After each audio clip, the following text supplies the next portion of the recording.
Welcome to the Banker Lamp. Please enjoy the video. You begin by cutting power. Lock and tag the breaker if available. Safety first.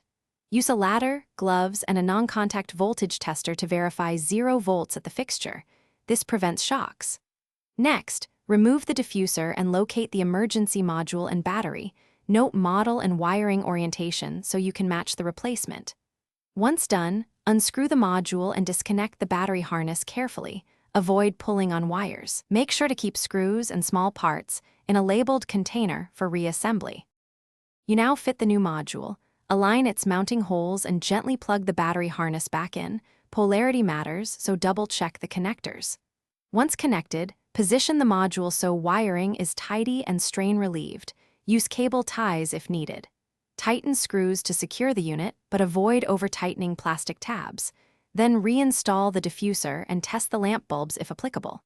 Before powering up, confirm no bare wires are exposed and that all connections are seated correctly to prevent failures.